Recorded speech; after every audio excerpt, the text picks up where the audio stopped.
E agora a gente entra ao vivo com o Ahmad Sherrada, que é o presidente do Instituto Brasil-Palestina, o Ibraspal.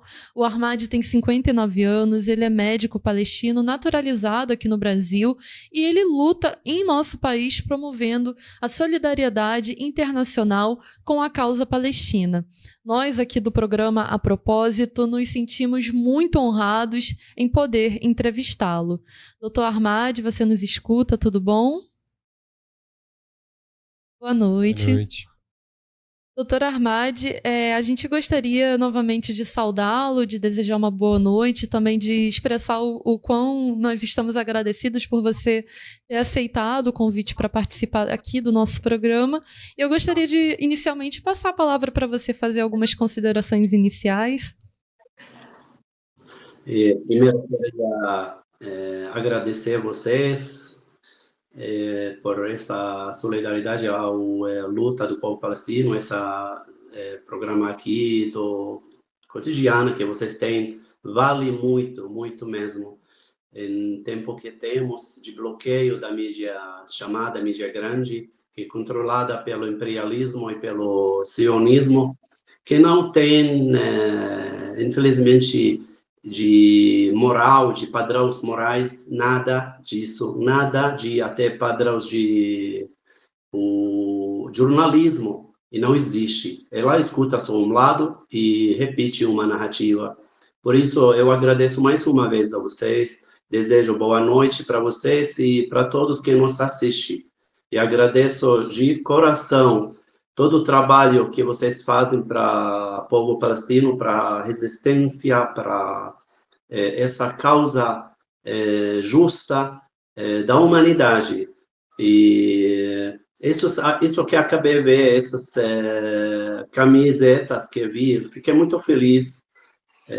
Isso também significa muito, acredito que significa muito. E para o povo, se ele assiste lá e vê que vocês fazem isso significa muito e vale muito. Mas também agradecer a sua participação, é realmente com muita honra, muita estima que a gente recebe o senhor aqui no nosso programa. E a gente gostaria de começar também com uma pergunta mais sobre o senhor, então a gente gostaria de perguntar qual ano exatamente você veio aqui para o Brasil e se você poderia nos contar um pouco mais sobre a sua vida na Palestina. Eu cheguei no Brasil no início de 2008, então agora já 16 anos, acho que, né? Morava antes na Europa e ainda até hoje estou ligado para a Europa, sempre vou lá e tenho casa lá, minha esposa também é de lá. Eu saí de Palestina em 1983, como adolescente ainda. Nasci no campo de Al-Shater, que é na praia, agora que esses dias vocês ouviram muito, que foi ataque. Eles não conseguiram, só para constatar, nunca conseguiram entrar no campo. Ele tem resistência forte dentro do campo, né? Igual outros lugares, senão o exército covarde dos sionistas não conseguiu entrar. Só bombardeia de longe, de aviões, mas não consegue entrar. Então, eu nasci nesse campo heróico, que moradores dele vieram das cidades onde foram expulsos em 1948, quando foi criado essa entidade terrorista chamada Israel. E aí, meus pais foram expulsos de Jaffa, onde hoje é Tel Aviv. Minha mãe, meu pai, minhas irmãs mais velhas. Eles que nasceram lá e vêm com meu pai e minha mãe. Eu nasci em Gaza também. Interessante, né? Vocês ouviram sobre aquele hospital Batista que foi destruído, foi um massacre com 500 mortos. Eu nasci no mesmo aquele hospital. Até no meu certidão de nascimento escrito lá o lugar onde eu nasci, Hospital Batista. Foi criado entre a família da resistência e vi tudo. Eu lembro até de coisas de quando tinha menos de 4 anos, porque depois 2 anos de que eu nasci, já foi há 2 e pouco anos, foi a ocupação de o resto da Palestina, 1967, foi ocupada Gaza, depois Cisjordânia e Jerusalém, o resto da Jerusalém. E quando eu era criança, ainda isso lembro a crueldade, a agressividade desse exército terrorista do Israel. Várias vezes, foi tentativa até uma vez matar minha mãe. Inclusive, eu tenho muitos familiares que foram martírios pelo esses terroristas sionistas. Durante essa luta, desde 1967, meu irmão mais velho foi assassinado com a família dele em 2002. Meu sobrinho foi também um pouco antes dele, também foi assassinado. Outro sobrinho foi assassinado quando estava trabalhando, sentado no escritório dele, 2000, naquela guerra, agressão ao Gaza, 2008, 2009. Aquele outro sobrinho. 2 genros que maridos das minhas sobrinhas também foram assassinados. Um deles, um jornalista, que foi assassinado em 2014. A esposa dele, jornalista, agora ela está em Jabalia. Tomara que eu peço de Deus que ela também fica boa, de boa saúde, que ninguém não está bem, mas ele que está vivo, ele está bem. Nessa guerra foi meu sobrinho, mais um sobrinho que foi assassinado quando foi 23 anos ele tinha, quando saiu procurar água, porque não tem água, foi procurar água e veio o avião, bombardeio, essa casa onde ele estava esperando água, matou 80 pessoas e ele entre eles. Ele filho único para meu irmão. E do meu genro, depois disso, que é um esposo da minha filha, agora, 10 dias atrás, foram assassinados a família inteira dele, pai, mãe, irmãos, irmãs, o tio e o primos. 19 pessoas numa casa foram assassinados, sangue frio, em Gaza. Então, acho que a lista não cabe, tem muitas pessoas, tem da família mais longe, acho que ouviram quando foi a massacre no campo de Marazi, também 2 semanas atrás. Essa família do meu cunhado, esposo da minha irmã, 40 pessoas da mesma família foram mortos na hora. Naquele massacre. Entre eles, crianças, entre eles porque todos têm nomes, sobrenomes, têm sonhos deles, têm histórias deles, vidas delas. Uma menina, eu lembro ela como menina bonita, com cabelo assim, era loiro, cresceu, casou e demorou até ter filhos. Depois fez o filho e ela foi grávida com 3 filhos. Nasceram esses 3 filhos, 2 filhos e uma filha. E foram bons alunos, até terminaram, 1 ano atrás, terminaram a escola com bom sucesso. Inscreveram na medicina e ganharam uma bolsa total, porque eles eram bons alunos. Esses 3 foram assassinados também nessa massacre, antes de 2 semanas. São os 3. 3 morreram na hora também, 3 semanas. Então, a lista, hoje, podemos falar quantas pessoas, hoje, até hoje, foram assassinados em Gaza.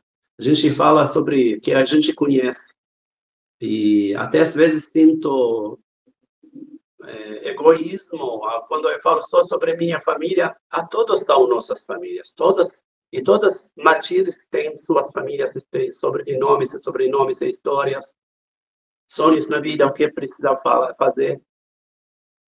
Hoje temos desses exemplos quase 30 mil, temos até hoje de manhã, deve ser agora, chegou quase 24 mil registrados pelo nome e sobrenome. Tínhamos hoje de manhã 23 e 87 mártires até hoje de manhã. Entre eles, próximo 11, quase 11 mil crianças, 7 mil mulheres, até hoje.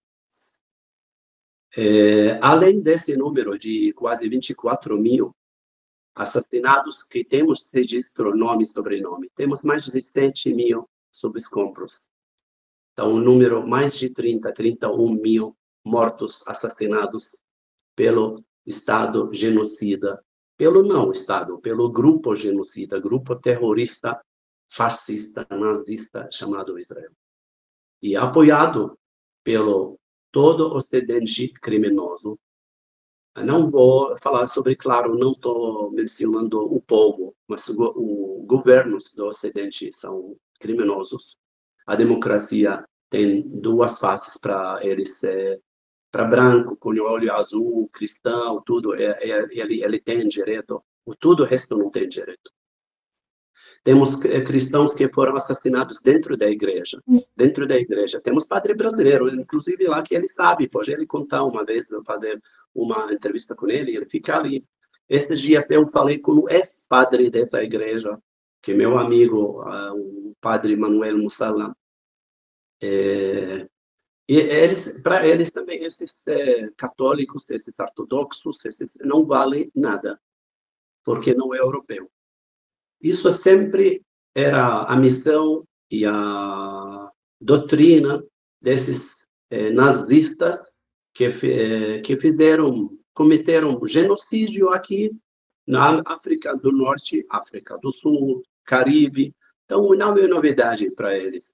Eles que nunca pararam, mataram no Iraque mais de 2 milhões, mataram no Afeganistão quase o mesmo número, mataram na Líbia, mataram na Síria, estão matando na Palestina, e sem nenhuma vergonha, sem nenhuma consideração, vamos achar o Blinken criminoso, cúmplice de genocídio.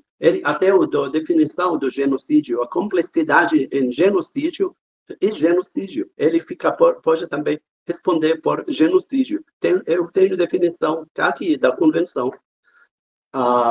E quem fala que os Estados Unidos não é cúmplice, até ele está participando nesse genocídio diretamente pelo soldados generais na terra que ele já tem ali. E toda a munição que nós mata crianças, ela está vindo dos Estados Unidos e nunca parou. Eles 10 dias atrás era um número, não sei hoje quantos, era um número de 300 aviões cargueiros, mais de 8 navios que levaram armas e munições para essa entidade sionista nazista chamada Israel. Então, o genocídio não para. Precisamos denunciar esse genocídio. Cada hora, precisamos fazer pressão. Aqui também, no nosso governo, o Brasil, que é o nosso presidente aqui, ele repetiu várias vezes e falou que não acha outra definição do que está Israel fazendo lá contra os civis na Palestina e em Gaza em principal, além de chamar de genocídio, porque todos os elementos do genocídio existem, na definição oficial do genocídio, todos os elementos do genocídio Israel cometeu e está cometendo e não parou. E eu penso, através desse programa, que para nós, que todos que nós estão ouvindo, pedir pelo todos os meios para nosso governo do Brasil apoia a petição do África do Sul contra a entidade terrorista chamada Israel. Porque sem apoio tem risco que o tribunal não aceita, não julgar, não aceita ainda, porque tem que ter 8 juízes, tem que aceitar, que representa ali tem 15 juízes lá no tribunal, 8 países têm que aceitar. E aí tem o lobby dos Estados Unidos, o lobby da Europa, do Ocidente. Então, aí tem muito risco, senão aqueles países progressistas, países que acreditam em direitos nacionais, aqueles que sabem que isso que está acontecendo, o genocídio, eles têm obrigação. Além do que eles têm direito a fazer isso, claro, mas eles têm obrigação de fazer isso e emitir cartas de apoio para a África do Sul, como já ontem fez a Venezuela, antes da Venezuela fez a Bolívia, fez a Turquia, fez a Malásia, Jordânia, Indonésia, tem vários países. Eu espero que o Brasil está preparando isso. Não acredito que o nosso governo, que sabe que está em genocídio, e o Brasil, um país assinador dessa convenção desde 1949, e quando foi emitida essa declaração em 9 de dezembro de 1949, o Brasil assinou sem nenhuma observação, sem nenhuma reserva. Portanto, Brasil pode entrar em petição independente, igual como isso que a África do Sul fez, ou expressar pela uma carta apoio da petição do África do Sul contra Israel. Isso esperamos que o Brasil vai fazer. E tá, vamos fazer. Escuta a pergunta e continuar. Desculpe até por interrompê-lo, e na verdade, antes de passar para a próxima pergunta, nós aqui do programa Propósito, diante do seu relato da perda dos seus familiares, de fato, numa ação genocida e terrorista do Estado sionista de Israel, que é uma ação que deve ser condenada, repudiada, não há espaço para tolerância, essa é a verdade, ao que o Estado sionista de Israel faz há 76 anos de ocupação ilegal das terras palestinas. Mas a gente também, além, obviamente, de estender aqui nosso apoio e a nossa solidariedade em relação às suas perdas familiares, a gente também gostaria de perguntar para você sobre como os palestinos de todo mundo viram a operação de Al-Aqsa, do dilúvio de Al-Aqsa no dia 7 de outubro. E como você pode perceber qual a importância histórica, né, desse movimento, desse momento que ocorre agora lá na Palestina? A operação de 7 de outubro, heróica, contra terroristas do Israel, ela é muito importante não só para o povo palestino. Eu acho que para todos progressistas do mundo, para todos imperialistas e para todos oprimidos. Ela mostrou que a resistência, apesar de todo o embargo, de todo o cerco, de todas as sanções, ela, quando o ser humano e quando quer resistir, e quando o lutador combatente quer resistir, ele pode. 1.200 soldados heróis da resistência palestina, em primeiro lugar, do movimento Hamas, que começou essa operação, ele que fez, depois começar a participação de outros partidos. 1.200 soldados, 1.200 heróis de Hamas, quebraram a linha e bases militares vários ao longo de mais de 60 quilômetros, controladas na rotina, controladas pelos 17 mil soldados covardes do exército do Israel. 17 mil fugiram, foi morto deles entre o que foi capturado o que foi, o resto fugiu, deixou Deixou os tanques, como todo mundo já viu, deixou equipamentos, deixou tudo e fugiu. 4 horas depois, quando eles se levantaram, eles voltaram com tanques e com helicópteros e começaram a tirar em tudo indiscriminado. Matar quem consegue, o que consegue dos combatentes do Hamas, dos civis palestinos que entraram depois da quebra da linha, também matando centenas de civis israelenses. Centenas de civis israelenses. Inclusive, no festival músico que foi lá, quem matou são eles. E foi aprovado pelo eles também, que é o... mas eles não param de mentir agora na mídia. Mas investigações independentes, vários, comprovou que eles que mataram as pessoas no festival. E uma prova muito clara entre eles, que como tem 200 mortos queimados entre eles, entre aqueles que foram no festival, são palestinos. Então, quem queimou todo mundo lá? Aquele que queimou palestinos, queimou o demais também, outros. Os combatentes, quando entraram, eles não tinham trabalho com os civis. Onde entraram, tem várias testemunhas entre os israelenses. Quando entraram nas casas civis, eles trataram tudo gentil, trataram tudo sem nenhuma agressividade, ficaram horas e horas, não machucaram ninguém e saíram. Em várias casas que eles estavam escondidos, Israel veio com helicópteros, com tanques, destruir em cima deles. Agora, essa derrota do exército, que eles acharam que o Ocidente, liderado pelos Estados Unidos, Estado terrorista também dos Estados Unidos, e porque todo o terrorismo do mundo que ele espalha os Estados Unidos. E quem criou esse Estado terrorista, que é o projeto deles, Israel, quem está sustentando ele, os Estados Unidos, porque está sustentando todo o terrorismo do mundo, os Estados Unidos que o sustenta.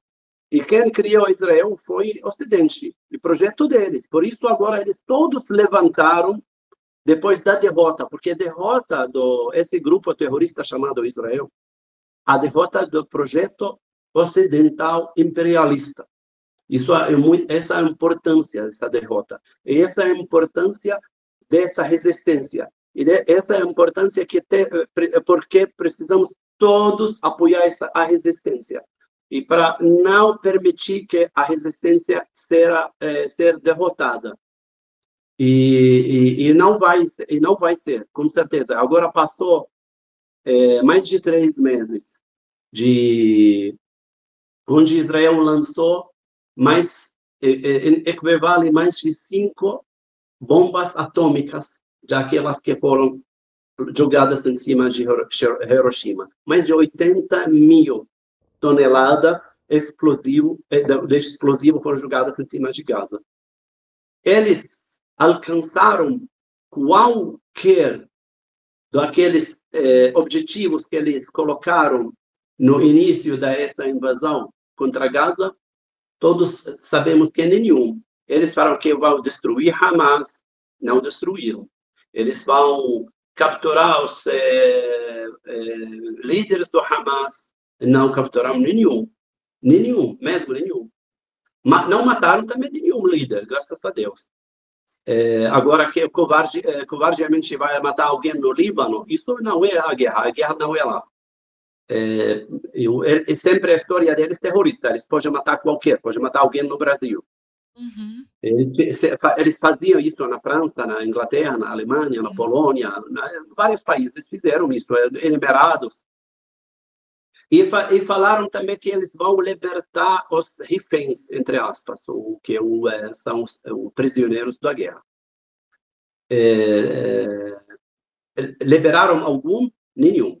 Aqueles que foram libertados civis, Hamas, desde o início, primeira semana da guerra, fala que temos alguns civis que a gente vai libertar sem nenhuma compensa. Não vai recompensar com ninguém, sem nenhuma troca, até vai libertar eles. Porque não foi Hamas que capturou esses civis. E não foi Hamas que levou esses civis. Foram civis palestinos que levaram civis. E partidos pequenos, grupos pequenos, armados também lá em Gaza. E quando Hamas quebrou as linhas, eles entraram, levaram alguém.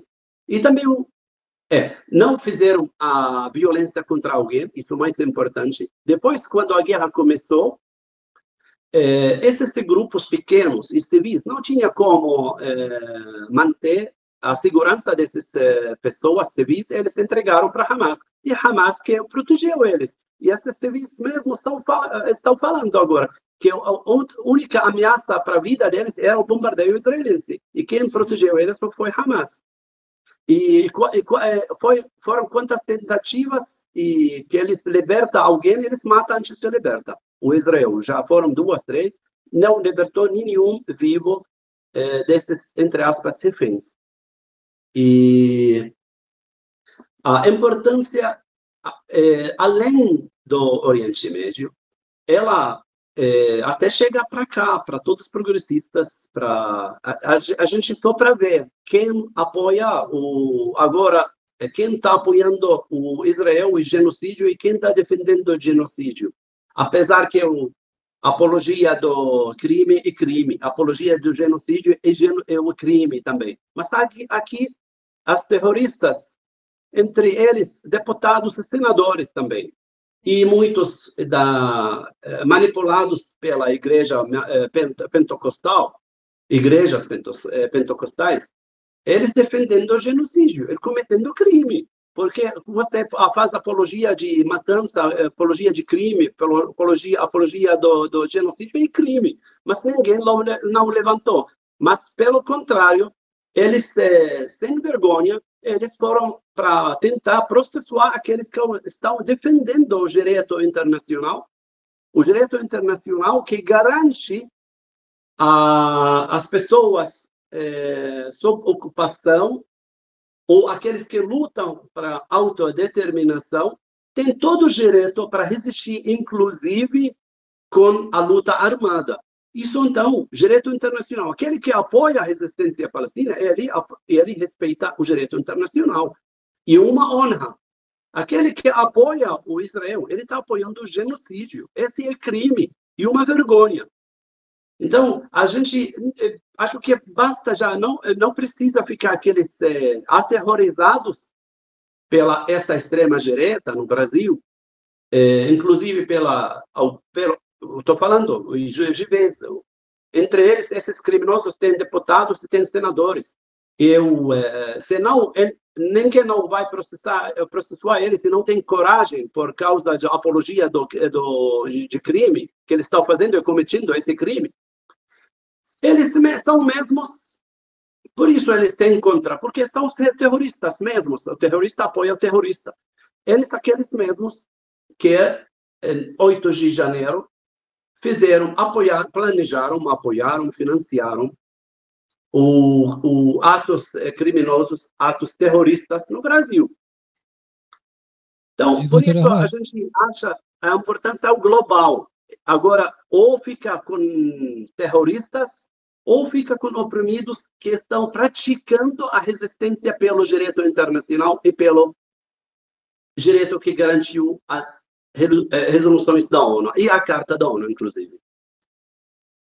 Doutor, você trata de temas muito importantes na sua fala, essa questão de trazer aqui para o Brasil também é importante. Inclusive, a gente viu prefeituras, governos aqui do nosso país, inclusive adotando definições de antissemitismo, que na verdade são definições montadas ali por organizações patrocinadas pelo sionismo, foi o caso do Rio, o caso de São Paulo. Então, muito fortuito isso que você traz também sobre os reflexos da política sionista aqui no nosso país. E aí, voltando um pouco para a faixa de Gaza, para a Palestina, o senhor também tratou muito bem sobre a questão do dilúvio de Al-Aqsa, do significado dessa operação, do significado da resistência nacional palestina. E, doutor, você teve um irmão que participou da resistência nacional palestina. Você pode nos contar um pouco mais sobre esse seu laço com ele, essa experiência, a participação dele na resistência nacional palestina e da importância da resistência nacional palestina dentro da causa palestina por libertação? Claro. Meu irmão, Salah Shahada, que é um dos fundadores, foi declarado que são 6 pessoas que é o fundadores do movimento da resistência Hamas. Ele é um deles, e ele é o fundador do braço armado da resistência. Ele foi fundador, e ele foi o comandante-geral da Brigadas Ezzedine Qassam. Ele que fundou e que fez a união das brigadas entre a Palestina inteira, ocupada de 48, Cisjordânia e Gaza.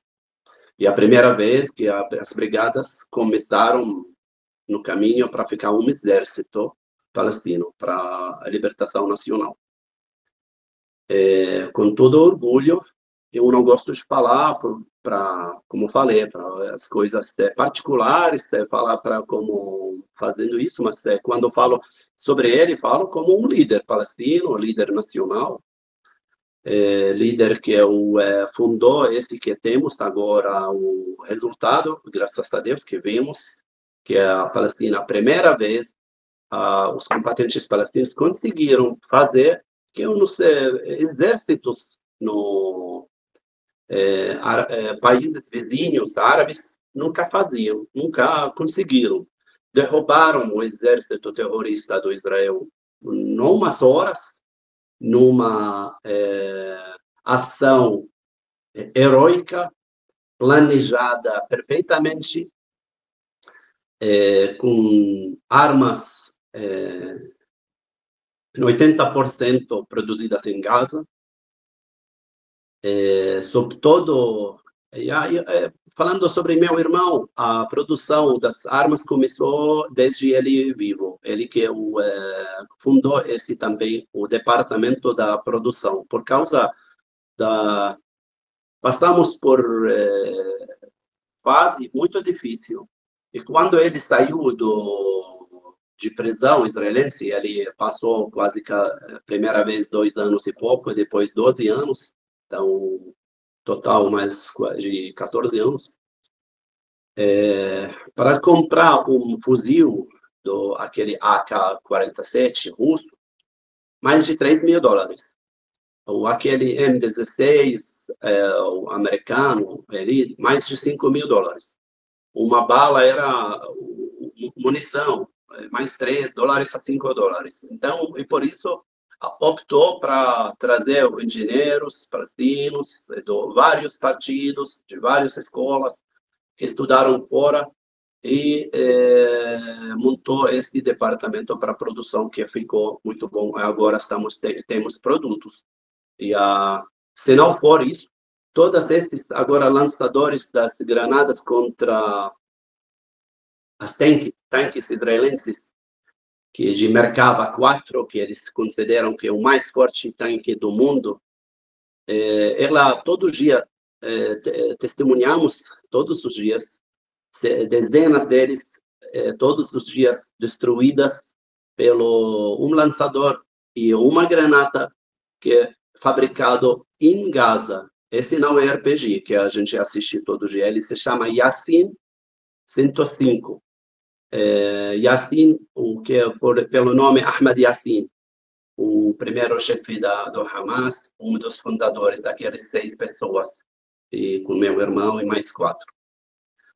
E ele também, lembra ele para tetraplégico, ele Ahmad Yassin, ele foi assassinado depois também do meu irmão, foi assassinado saindo da mesquita, veio o avião, lançou míssil em cima dele, matou ele saindo da mesquita de madrugada.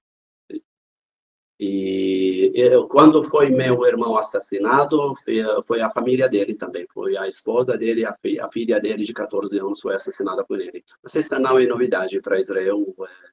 Ele faz isso desde anos 70, e antes disso fez desde anos 48, 47, massacres, assassinatos, inclusive ações terroristas e ataques terroristas ele fez contra alvos judaicos, para esforçar eles sair do Egito, sair da Europa, sair para emigrar para Israel. E outra vez, anos 80, fizeram um ataque lá na Inglaterra para provocar uma reação da Inglaterra contra os palestinos. E depois foi revelado o que Israel faz. A prática de terrorismo, ela acompanha essa entidade terrorista chamada Israel. E a solução única, eles não quiseram um Estado, e não querem ainda, um Estado democrático, laico, único, que a gente aceita. Eles não querem, e não quiseram antes.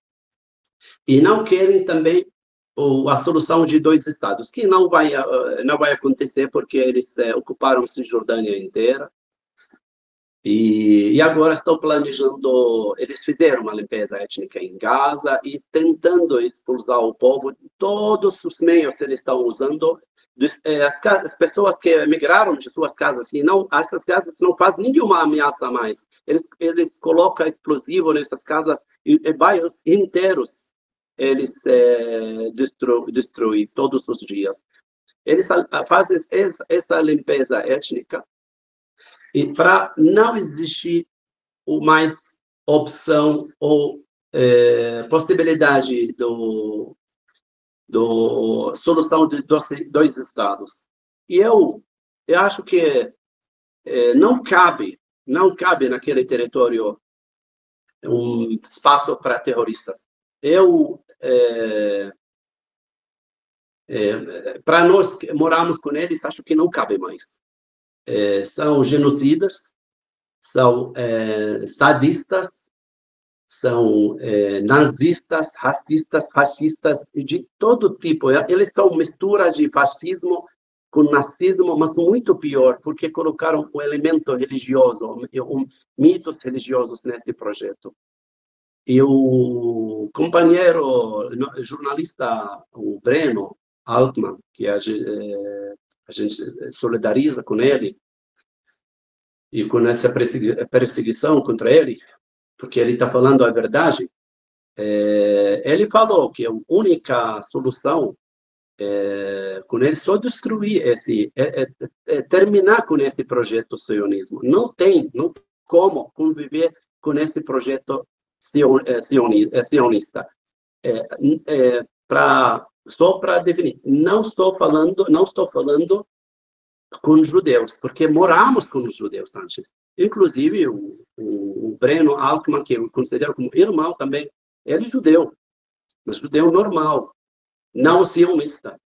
O sionismo é uma doença, e não tem cura, acho que não tem cura. Então tem que só terminar com esse projeto sionista, quem destruir esse projeto sionista. E eles manifestam nesse projeto de Israel. E por isso, Israel, acho que não tem como conviver com nessa entidade. Tentamos muitos anos e só foi perda de tempo. Doutor Ahmad, a gente está chegando ao fim da nossa entrevista, mas antes eu gostaria de fazer mais uma pergunta para você. E, na verdade, agradecer a todas as suas respostas, porque tanto para nós aqui do programa Propósito, quanto para os nossos espectadores, e a gente tem acompanhado aqui o chat também, a todos eles estão o saudando, inclusive, pelos seus relatos, destacando a importância dos relatos vivos que você tem trazido aqui no nosso programa, porque tem mostrado a perspectiva do povo palestino e isso é fundamental para compreender o que de fato acontece com os palestinos, não somente desde o dia 7 de outubro, mas desde 1948. E a minha última pergunta para você é sobre a situação entre a guerra que se desenvolve agora entre Israel e a Palestina. Você, em uma resposta anterior, chegou a falar sobre como Israel tem atacado outros países. E aí eu queria perguntar para você sobre as perspectivas de regionalização do conflito, de ampliar e de escalar esse conflito para outros países ali aos redores da Palestina ocupada.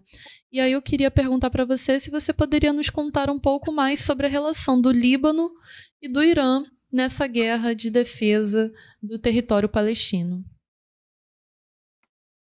a ameaça para esta guerra se espalhar para a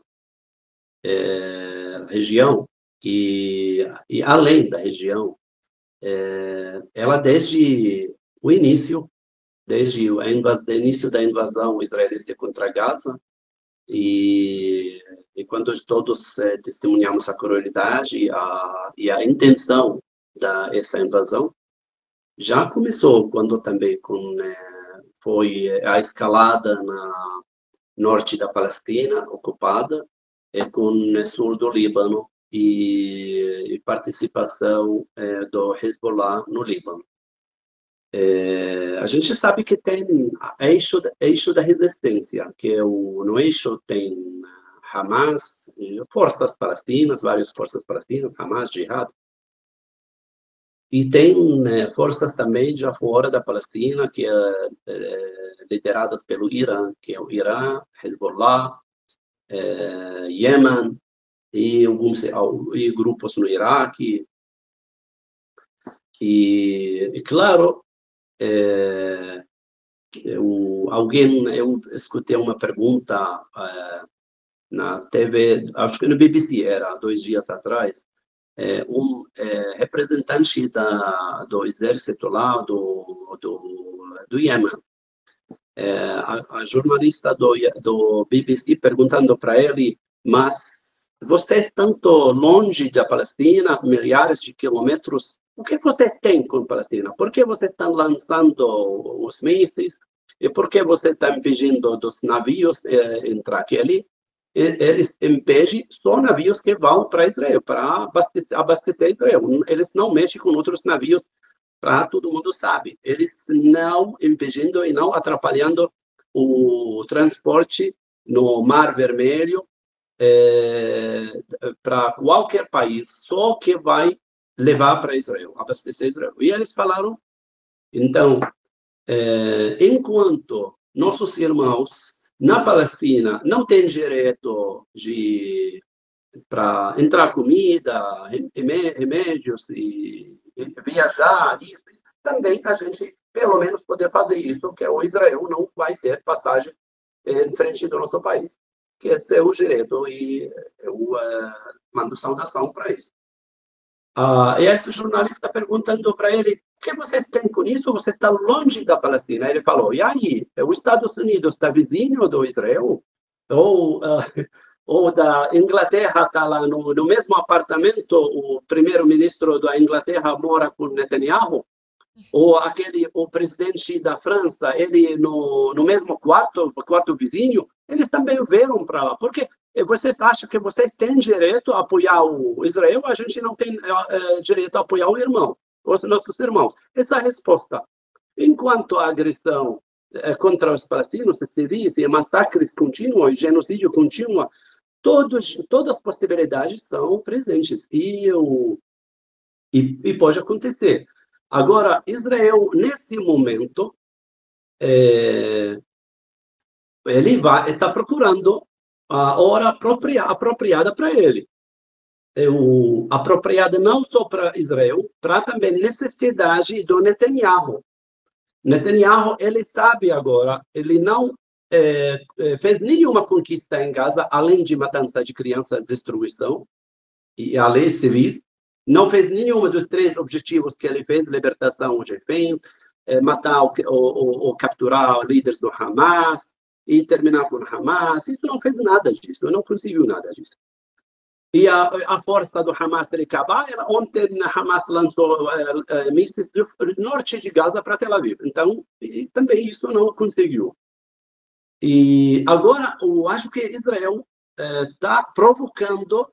Ele escolheu a hora, acho que tem decisão também, que é escalar para norte da Palestina ocupada, com o Líbano, porque ele não conseguiu uma vitória em Gaza, além de matar civis, não fez nada, e agora ele tentando exportar esse problema na hora apropriada para ele, que ele escolheu, e agora ele está preparado. E ainda com esse suporte pelo Ocidente, para os Estados Unidos, França, Inglaterra, Alemanha e outros, e todos a arrogância ocidental, ele agora achou que é a hora ótima para ele falar, estamos atacados pelo Líbano, estamos vítima, como sempre eles fazem como se fosse vítima, e entrar na guerra contra o Líbano. Isso ameaça todo dia pode acontecer, cada hora pode acontecer. A gente não saímos dessa ameaça. Eles estão provocando. O Líbano também acho que não quer, o Hezbollah também não quer, além de que está fazendo. Passamos 3 meses, os ataques bilaterais do Israel e do Hezbollah ficam ao redor de 7 quilômetros, não sai de 7 quilômetros do lá e do cá. Agora, Israel está espalhando para fundo do Líbano, para mais fundo. E o Hezbollah também respondendo para mais fundo. Então, isso, cada dia, a ameaça cresce. Ontem, Israel, além de assassinou líderes, ontem assassinou mais um líder de grau, o maior grau que já fez dessa escalada. Então, eu acho que ele está provocando essa guerra com o Líbano. Se entrar guerra no Líbano, acho que não vai parar por aí. Os grupos do eixo da resistência vai participar mais ativamente e muito provável que Irã vai entrar também na ação. Se entrar Irã, então vai espalhar sem limite. Ali a Rússia, vizinha, aí a Turquia, aí já a Guerra Mundial está chegando. E acho que agora, no Ocidente, não quer isso. Irã também não quer isso. No Rússia, acho que não quer isso. Mas Israel está jogando com isso. Agora, será os palestinos têm o que perder? Eu acho que não. Os palestinos estão perdendo tudo o que pode perder. Essa também ameaça pode ficar, eu acho que pode até o final do Israel, se eles entram nesse jogo. E tomara que vai. Tomara que vai. O início do final do Israel não é longe. Eles, por isso, estão... a grau de crueldade deles, acho que chegou ao máximo. Chegou ao máximo. Não tem nenhuma consideração ao direito internacional, nenhuma consideração à ONU, nenhuma convenção da ONU. Eles até hoje, 105 jornalistas. Eu postei 2 dias atrás, era 102. Antes, ontem, hoje 105. Tem quase 150 funcionários da ONU, que nenhuma guerra no mundo acontece, não aconteceu isso. Sobre jornalistas, nenhuma guerra na história não aconteceu. As crianças, na Ucrânia, em mais de 2 anos, morreram 230 crianças na Ucrânia. Isso muito também, porque não precisa ser assassinada nenhuma criança. Na Palestina, fora desses 7 mil, aquilo que temos ainda desaparecidos, temos contados quase 11 mil crianças, todo santo dia. Não sei, vocês assistiram antes de ontem, também ele meu amigo, esse Dr. Jamal Naim, ele é dentista, era decano da faculdade da odontologia. Foi dormir, ele foi deslocado de Gaza, foi para sul de Gaza, onde Israel pediu para todo mundo ir para lá. Depois de Gaza, fala, não, tem que todo mundo sair de lá. De Nusayrat, ele foi de Nusayrat para Deir el-Balah. Foi, antes de dormir, já eram deitados, e veio o avião, bombardeou a casa, matou a mãe dele, filhas dele, 3 são também doutoras, dentistas, e os 3 netos dele.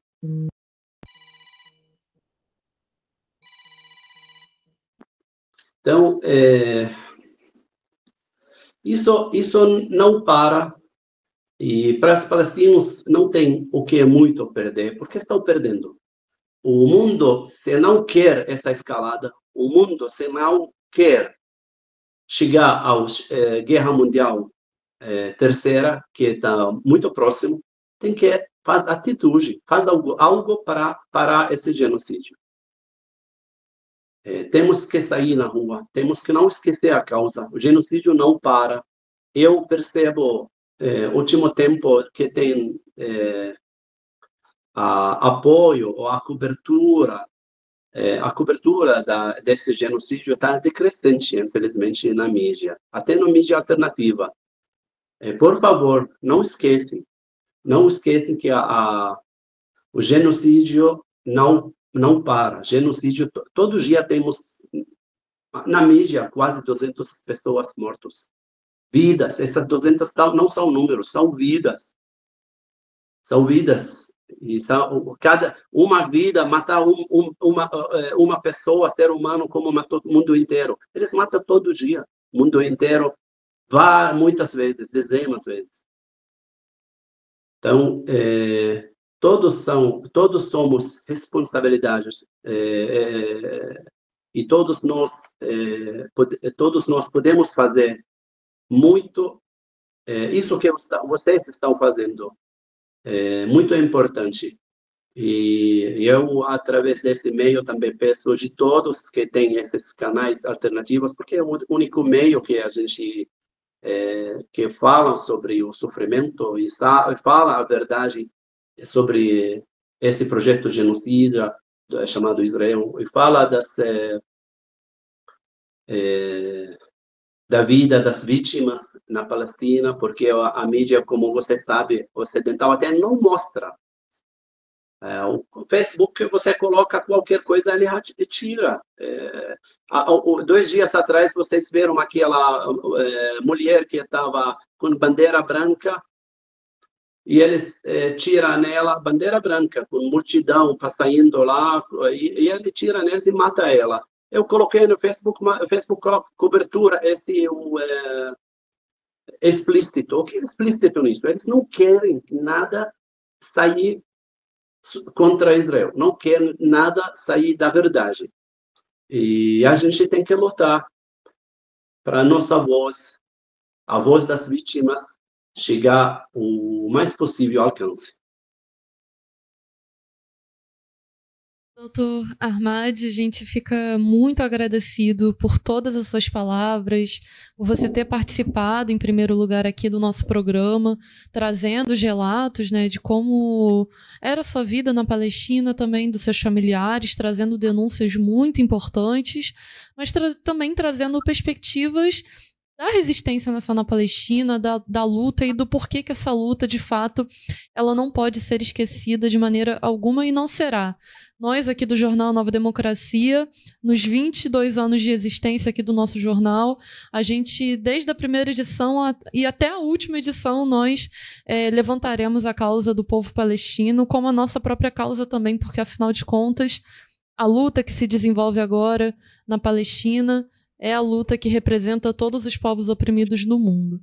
A gente agradece demais a sua participação. Gostaria só de abrir novamente para você colocar suas considerações finais, também passar para o Henrico.